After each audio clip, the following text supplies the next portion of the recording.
Hey homeschool friends, welcome back to the channel. Welcome to the video where I chat about this past year in terms of curriculum for my fourth grader.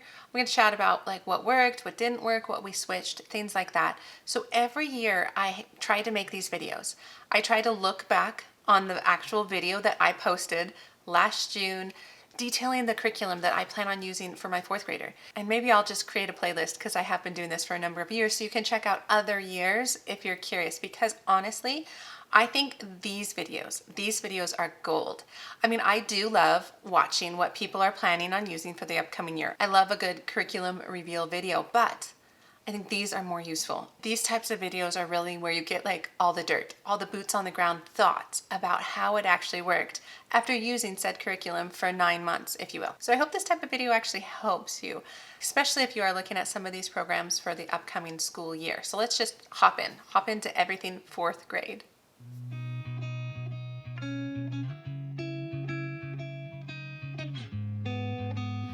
So hi, my name is Angie. Welcome to the channel. Welcome back, all the things. So like I said, we are going to be reviewing my fourth graders year. I am going to pull up last year's video. I'll probably just kind of put it on the screen and we'll watch kind of my plans a bit at a time, and then I'll chat through what actually happened.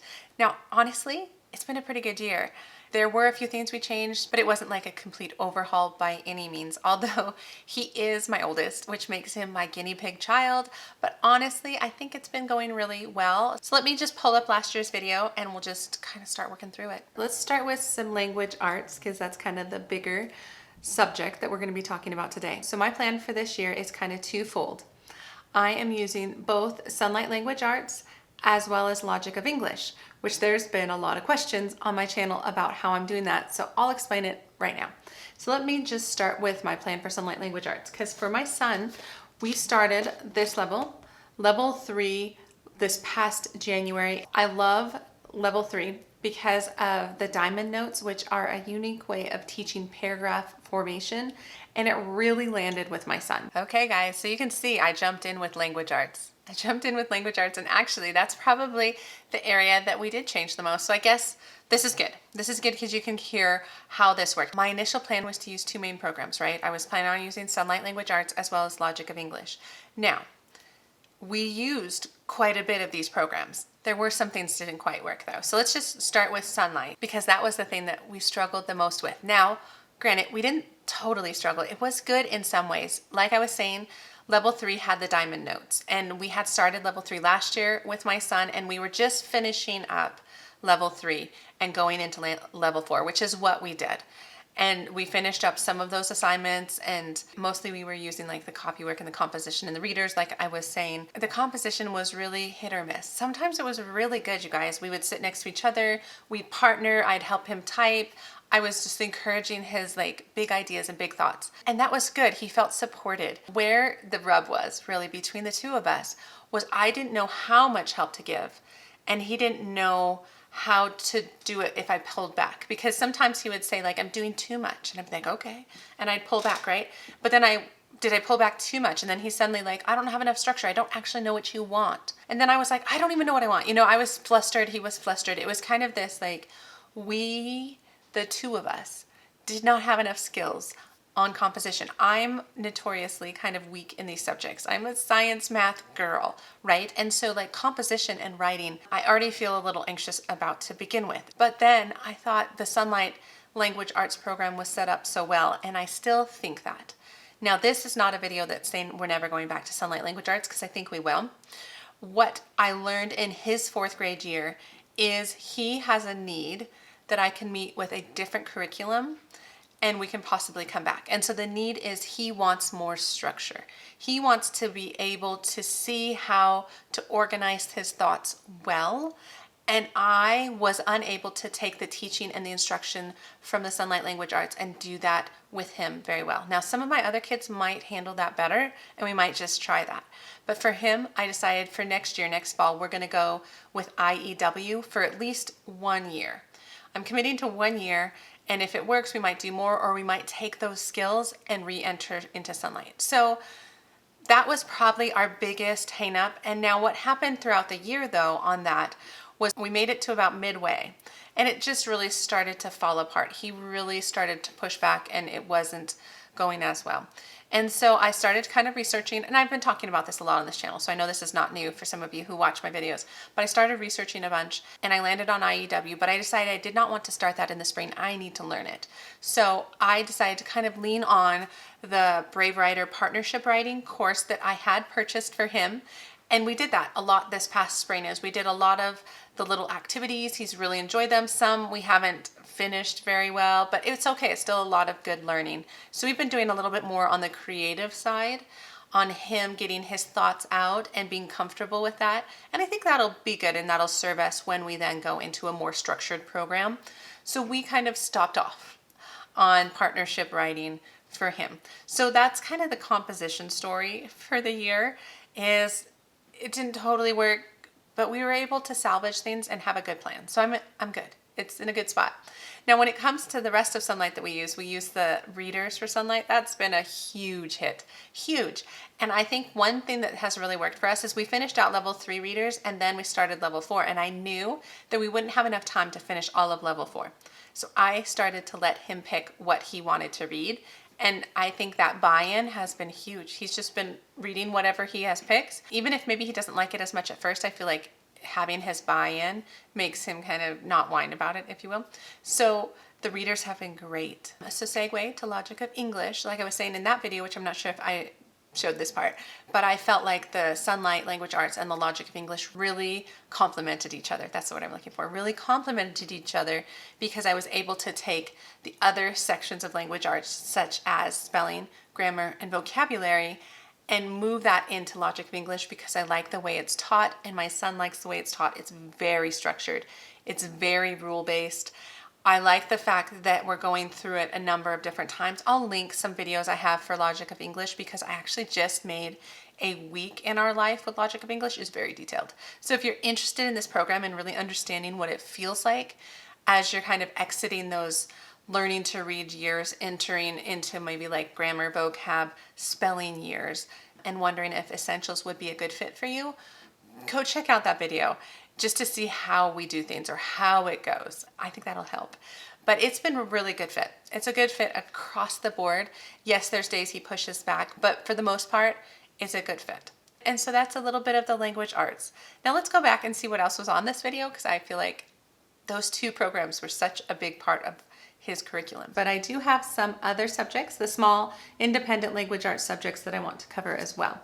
So just working off the top, that being typing. So we've used the Good and the Beautiful typing. I have a flip through on this program. Yes, we did use typing from the Good and the Beautiful. And yes, we're still using it and it's just fine. Sometimes I feel like I should maybe check on him a little bit more with this, but I use this as an independent subject and I just trust that he's getting it and practicing it. He knows that it's good for him to be able to type because that will help his spelling. So he has a little incentive there. But I have nothing bad to say about the Good and the Beautiful typing. It's really straightforward. It's not a computer program, so there's not a ton of stimulation, which I wanted. He probably would be fine with it, but I think that was more a me choice.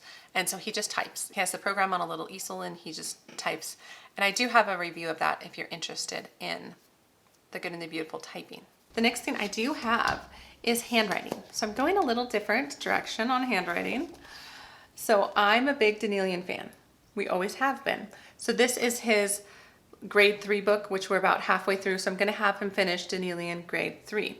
But then I picked up Handwriting Without Tears. Why did I do that, you might ask?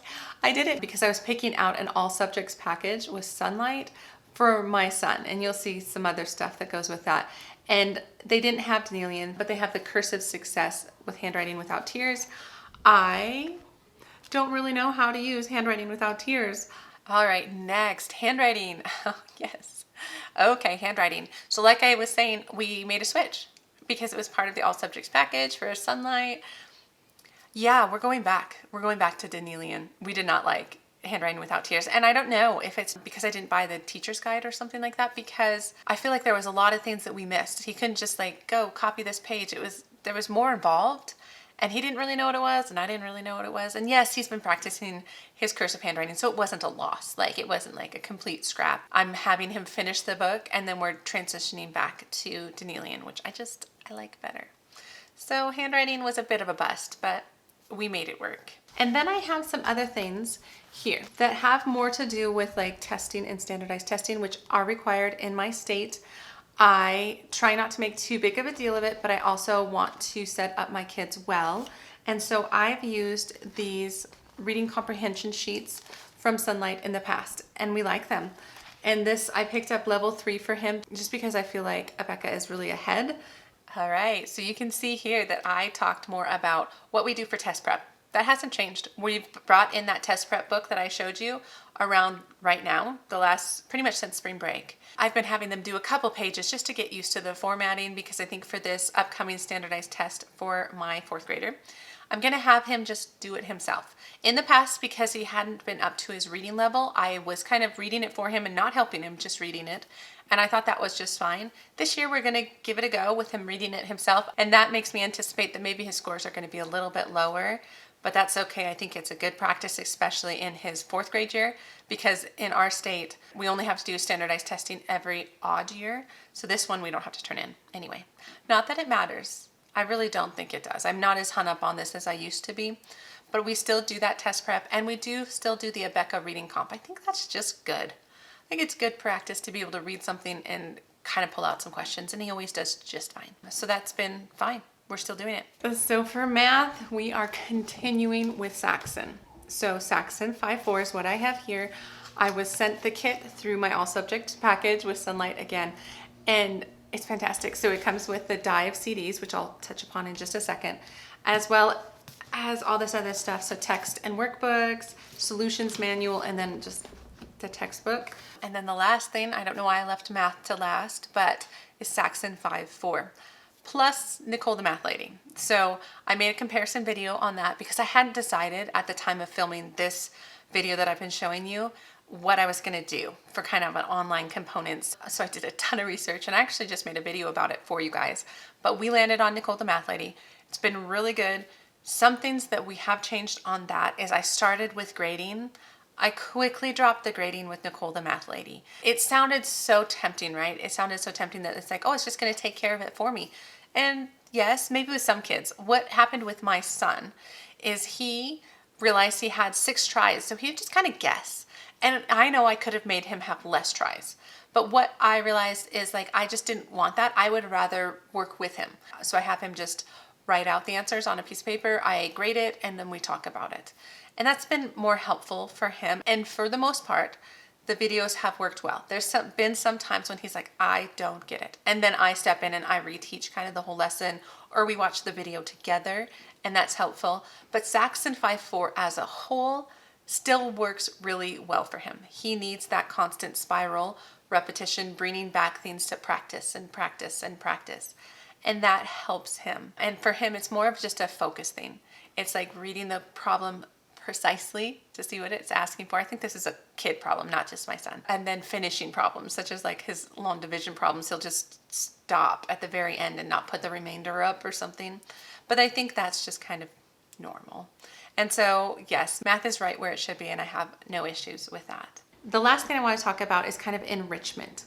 For my son in particular, I'm just not trying to add extra stuff. I'm not adding art or handicraft or anything, because my kids all go to an enrichment school 1 day a week. It is like a drop off, 6 hours a day. They pick their classes, have teachers and classmates. It's fantastic. They love it. And then the last part, I chatted through our enrichment school and the fact that I'm trying not to add extra things on him this year. And that worked really well. My gosh, our enrichment school is so good. You guys, it's so good. Like right now, today, the day I'm filming this, they're at school, which is usually when I film videos.